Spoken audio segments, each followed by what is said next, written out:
विद्यार्थी मित्रांनो, फोन आल्यामुळे तो व्हिडिओ आपला तिथे थांबलेला आहे. आपण त्या व्हिडिओपासून या व्हिडिओमध्ये कंटिन्यू घेऊया. पहिला मुद्दा आपल्याला दिलेला आहे टू डायरेक्ट मटेरियल. 10,000 युनिट्स दिलेले आहेत.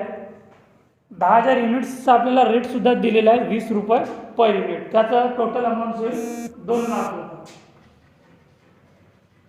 2 लाख रुपये. डायरेक्ट मटेरियल नंतर दिलेला आहे इनडायरेक्ट मटेरियल. इनडायरेक्ट मटेरियल दिलेलं आहे आपल्याला 16,000 रुपये. To indirect material. Indirect material 16,000 रुपये. इनडायरेक्ट मटेरियल नंतर दिलेलं आहे direct wages. To direct wages किती दिले? डायरेक्ट वेजेस 50,000 रुपये. डायरेक्ट वेजेस नंतर दिलेला आहे direct expenses. To direct expenses. Direct expenses दिलेला आहे 40,000 रुपये. 40,000 रुपये. नंतर नॉर्मल लॉस ऑफ इनपुट 10%. ठीक आहे. बाय नॉर्मल लॉस दिलेला आपल्याला 10%. तर 10,000चे 10%, 10% ऑन 10,000. ठीक आहे. याचे 10,000चे 10% किती होतील? 1,000 गुणिला 10%. याचे होतील 1,000. त्याची व्हॅल्यू दिलेली आहे का आपल्याला? Output in units. ठीक आहे. त्याची आपल्याला व्हॅल्यू दिलेली आहे बघा 10 रुपये per unit. Loss per unit 10 rupees. म्हणजेच 1,000 गुणिला 10 रुपये, तर अमाऊंट येणार 10,000. नंतर आउटपुट इन युनिट्स 8,800. म्हणजेच by production transfer to next process. किती दिलेले आहेत? 8,800 युनिट्स. आता आपल्याला 8,800 युनिट्सची तर व्हॅल्यू दिलेली नाही आहे, फक्त आपल्याला युनिट्स दिलेले आहेत. ठीक आहे. तर आधी आपल्याला त्याची व्हॅल्यू काढावी लागेल. पण व्हॅल्यू काढत असताना आपल्याला डेबिट बाजूची टोटल आणि क्रेडिट बाजूची टोटल सुद्धा काढावी लागेल. ठीक आहे. एक एंट्री आपली उरलेली आहे बघा, प्रोडक्शन टन ओव्हरहॅड. जे अदर इन्फॉर्मेशनमध्ये दिलेली आहे आणि तुम्हाला सांगितलं होतं मी, जे 84,000 आपल्याला दिलेली आहे ते आपल्याला डायरेक्ट वेजेसच्या रेशिओनुसार आपल्याला काढावी लागेल. ठीक आहे. तर 2,10,000 म्हणजेच 84,000 गुणिला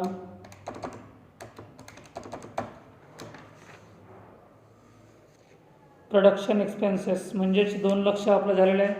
16,000 झालेलं आहे, 50,000 झालेलं आहे, 40,000 सुद्धा झालेलं आहे. पण प्रोडक्शन आपलं व्हायला आहे. ठीक आहे. बघा शेवटचा जो पॉईंट्स दिलेला आहे आपल्याला काय? डायरेक्ट वेजेस म्हटलेलं आहे. ठीक आहे. तर इकडे येणार आहे production overhead. To production overhead. आपल्याला याच्यात काय म्हटलेलं आहे? 84,000 रुपये दिलेले आहेत आपल्याला. अँड पर्सेंटेज ऑफ डायरेक्ट वेजेसच्या पर्सेंटेजनुसार आपल्याला ते त्याचं डिस्ट्रीब्युशन करायचं आहे. Direct wedges. आता बघा डायरेक्ट वेजेस याच्या आधी सुद्धा आपला असा एक प्रॉब्लेम झालेला आहे, जे आपण वेजेसच्या रेशिओनुसार डिस्ट्रीब्युशन केलेलं होतं. ठीक आहे. याच्यात बघा process first, second and third. यात डायरेक्ट वेजेस किती दिलेलं आहे? 50,000 रुपये, 60,000 रुपये आणि 1,00,000 रुपये. ठीक आहे. आता याच्यात जनरली कॉमन शून्य आपल्याला कट करावं लागेल. तर 4 शून्य प्रत्येकाचे कट होऊ शकतात. 1 2 3 4, 1 2 3 4, 1 2 3 4. आता आपलं काय उरलेलं आहे? 5 6 आणि 10. आता रेशिओ आपला राहणार आहे 5 5 6 आणि 10. याची टोटल किती? 21. याची टोटल आहे 6 5 11 11 आणि 10 21. तर आपल्याला दिले 84,000 रुपये. तर 84,000 गुणिला 5 भागिला 21 याची व्हॅल्यू आपल्याला अशा प्रकारे काढावी लागेल. 84,000 गुणिला 5 भागिला 21 किती निघाल्यात? 20,000 रुपये. किती निघाल्यात? 20,000 रुपये. तर इथे आपलं राहणारा प्रोडक्शन ओव्हरहेड 20,000 रुपये. समजलं? त्याच्यात आपल्याला पॉईंट्समध्ये ऑलरेडी दिलेलं आहे की जे ॲब्सॉर्प्शन 84,000 जो आपल्याला दिलेला आहे 84,000 ते आपल्याला डायरेक्ट वेजेसच्या रेशोनुसार डिस्ट्रीब्यूट करायचं आहे, वाटायचं आहे. ठीक आहे. आता आपण कुठपर्यंत होतो? By production transfer to next process. याची युनिट्स आपल्याला ऑलरेडी दिलेले आहेत, उदाहरणार्थ 8,800. आता आपल्याला याची व्हॅल्यू काढावी लागेल. आता याची व्हॅल्यू काढत असताना आपल्याला आधी दोन्ही बाजूच्या युनिट्सची टोटल करावी लागेल. या बाजूच्या युनिटची टोटल करून बघा किती आहे. या बाजूच्या युनिटची टोटल करून बघा किती आहे. किती आहे? 10,000. 10,000 युनिट्स या बाजूचे आहेत आणि या बाजूचे युनिट्स किती आहेत? 9,800. बहुतेक 8,800 9,800. तर हे 10,000 होतील. ठीक आहे. तर इकडे काय निघेल? By abnormal loss. कितीचा फरक आहे? 200 युनिटचा फरक आहे. ठीक आहे. याच्यात आपल्याला 200 युनिटचा फरक आहे आणि तो कशा प्रकारे कॅल्क्युलेशन करायचा आहे हे मी तुम्हाला याच्या आधी सांगितलेलं आहे. त्याच्याच प्रकारे आपल्याला आधी या 200 युनिटची आपल्याला व्हॅल्यू कॅल्क्युलेशन करावी लागेल. तर त्यासाठी फॉर्म्युला तुम्हाला दिलेला आहे की वर्किंग नोटमध्ये लिहा. ॲबनॉर्मल लॉस युनिट्स गुणिला डेबिट बाजूची टोटल मायनस क्रेडिट बाजूची टोटल, म्हणजे debit total rupees minus credit total rupees upon debit units minus credit units. तर या बाजूची टोटल अमाऊंटची करतो आहे मी 2 lakh plus 16,000 plus 50,000 plus 40,000 plus 20,000. किती टोटल निघाले? एक टोटल 3,26,000 रुपये. ठीक आहे. आता बघा आणि तिकडली आहे 10,000 रुपये. तर युनिट्स आहेत 200 म्हणजे 3,26,000 मायनस 10,000 किती उरतील? 3,16,000. मी डायरेक्ट काढतोय, तुम्ही फॉर्म्युल्यामधून काढून घ्या. ठीक आहे. 10,000 मायनस 1,000 म्हणजेच 9,000 म्हणजेच 200 गुणिला 3,16,000 भागीला 9,000 किती रक्कम निघेल? 7,022 रुपये. किती निघेल? 7,022 रुपये. तर ती टोटल व्हॅल्यू निघेल 7,022 रुपये आणि याची टोटल आहे 3,26,000. 3,26,000. आता 10,000 17,022. 3,26,000 मधून 17,022 मायनस करा. 3 लाख किती राहणार आहे? 3,08,978. 3,08,978 हे जाणार आहे आपल्याला नेक्स्ट प्रोसेसला जाणार आहे. ठीक आहे. 3,08,978. समजलं हे उदाहरण? कठीण काहीच नाही आहे. आता प्रोसेस बी. पहिली प्रोसेस येणार आहे इथे, मी इथं संपवतो आणि खाली इथे process B. To production transfer from B process. Sorry ये प्रोसेस किती आहे? 8,800 युनिट्स आहे. त्याची रक्कम आहे 3,08,978. 3,08,978 रुपये. याच्यानंतर आपल्याला उदाहरणात काय माहिती दिली आहे बघा.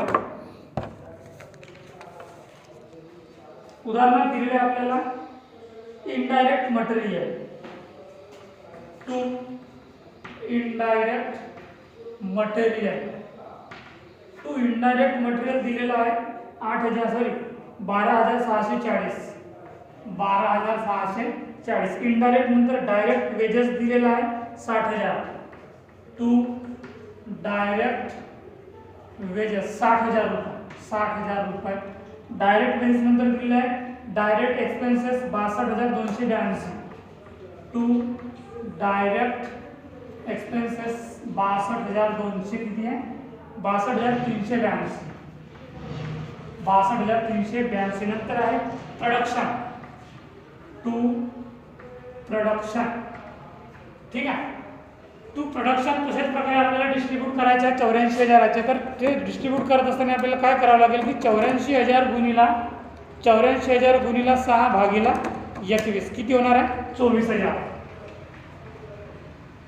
याच्यात तुम्ही 84,000 गुणिला 6 भागिला 21 इज इक्वल टू 24,000.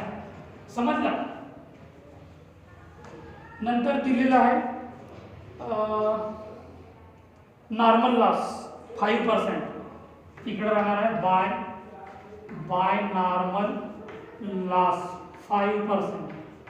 ठीक आहे, तर 8,800चे 5% काढा.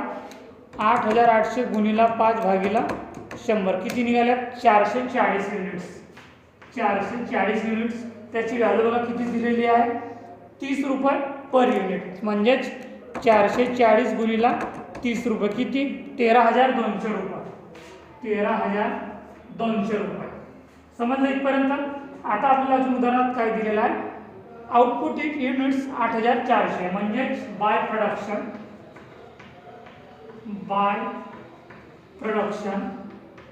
Transfer to next process. किती दिलेला आहे transfer to next process, 8,400 units. 8,400 units. आता आपल्याला या 8,400 युनिटची काय पाहिजे आहे, व्हॅल्यू पाहिजे आहे, बरोबर आहे. तर त्यासाठी आपल्याला डेबिट बाजूची टोटल करावं लागेल युनिटची आणि क्रेडिट बाजूची सुद्धा टोटल करावी लागेल. तर डेबिट बाजूची युनिटची टोटल आहे 8,800 आणि या बाजूची टोटल आहे 440 प्लस 8,840 तिकडली आणि 8,800 इकडली. तर 40चा फरक आहे. म्हणजे इकडे काय येणार आहे, सर्वात मोठी टोटल कोणती दिलेली आहे आपल्याला, 8,840 आणि इकडली टोटल आहे बघा 8,840. पण इकडली 8,840 नाही आहे, इकडली 8,800 आहे. 40चा फरक आहे. तर तो राहणार आहे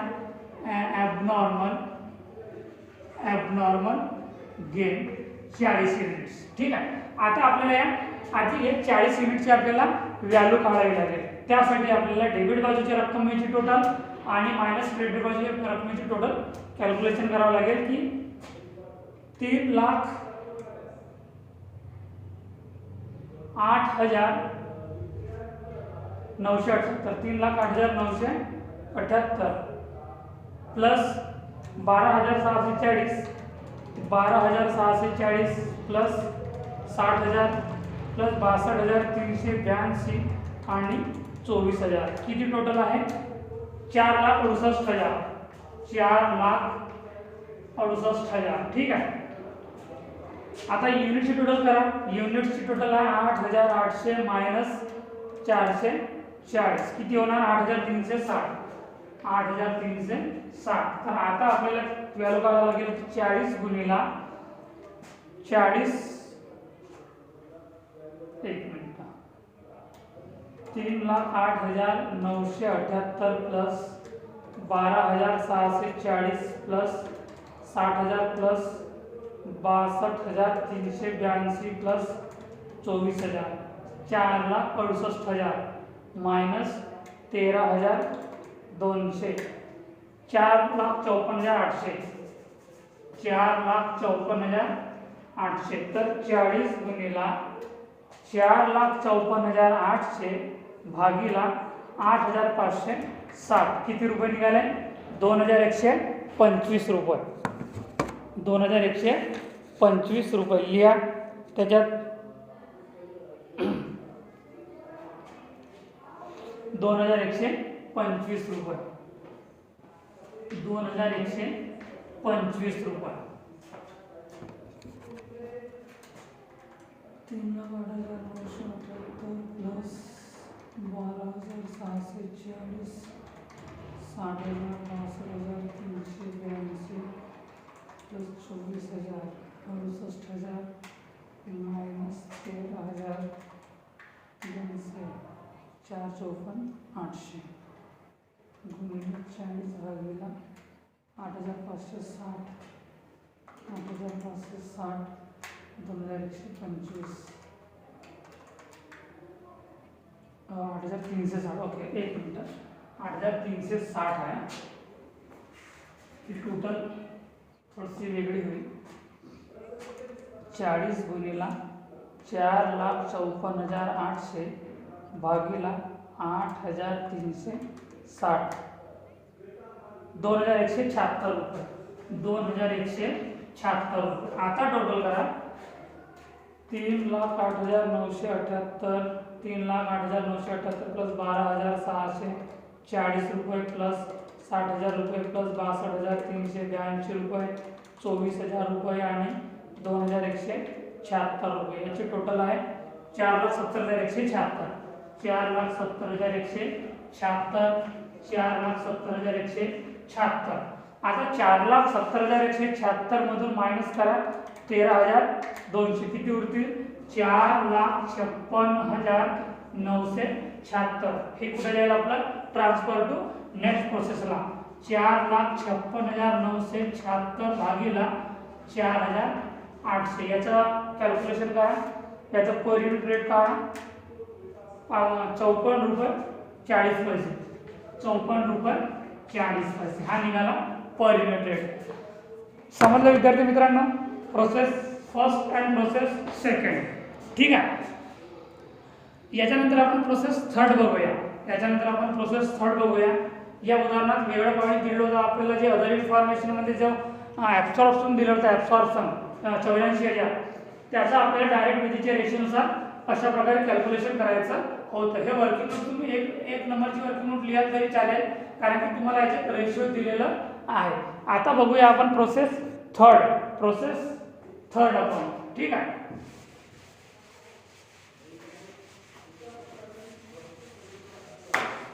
प्रोसेस थर्ड.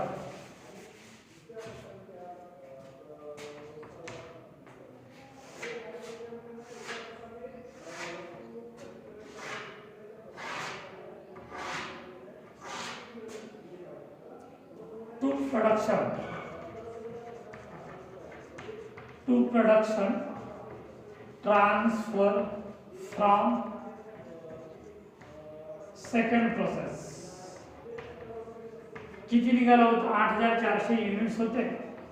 त्याची रक्कम होती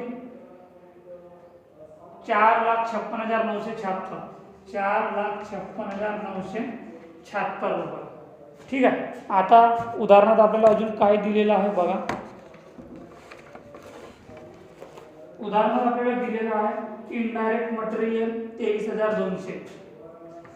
टू इनडायरेक्ट मटेरियल 23,200. नंतर direct wages 1,00,000. To direct wages 1,00,000. नंतर direct expenses 40,800. To direct expenses 40,800. नंतर normal loss by normal loss किती दिलेला आहे? 10%. नॉर्मल लॉस 10% ऑन 8,400 गुणिला 10% भागिला 100. किती होईल? 840 युनिट्स. ठीक आहे. त्याचा रेट दिलेला आहे 50 रुपये. म्हणजे 840 गुणिला 50 रुपये किती निघेल? 840 गुणिला 50 रुपये 42,000 रुपये. 42,000 रुपये. नंतर आउटपुट ही युनिट्स म्हणजे बाय प्रोडक्शन